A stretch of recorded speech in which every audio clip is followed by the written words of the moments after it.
This video is for the owners of restaurants. I want to talk to you today about your marketing and your positioning.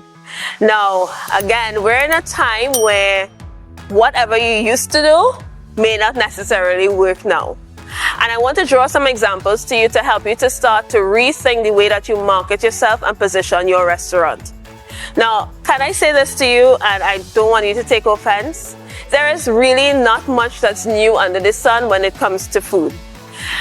So if that is your main selling point, you're always going to find it so difficult to stand out compared to someone else.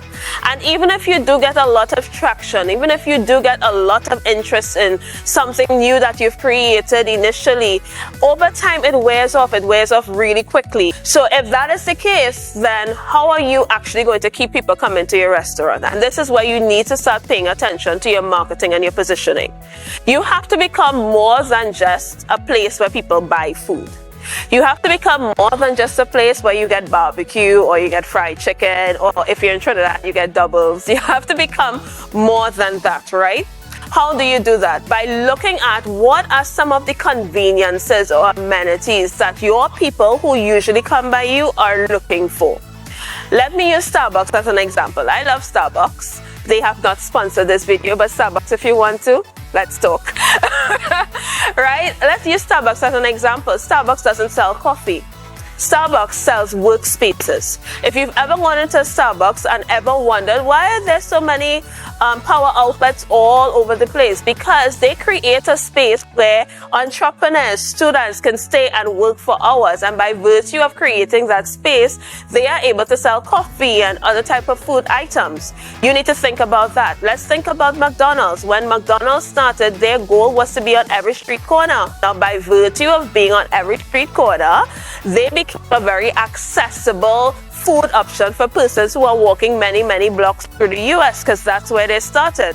I want to ask you about your business. What are the conveniences that you provide for your people? What are the conveniences that you provide? Here are some options that you could think about.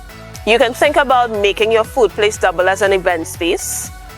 It's another way to use, you already have the real estate available to you. So it's another way that you can use your space. You can make your space as a working station. Yes, look at Starbucks' model and pull from it. Create a space, especially if you are in the breakfast business, the lunch business. Think about how you can make your place a space where people spend more time. The longer that they stay with you, the greater the likelihood that they're going to buy more and more and more from you. So, my restaurant owners, I'm sending you away from this video with homework. Start thinking about what you can use to position your business. And if you are uncertain, I'm going back to what I always say. Now is a perfect time to actually do some research so that you can switch up your marketing strategy, you can switch up your positioning, because that is what you need to keep your restaurant alive in this time. Thank you so much for looking at this video. Remember to subscribe, share it with others, and I will see you on the next video.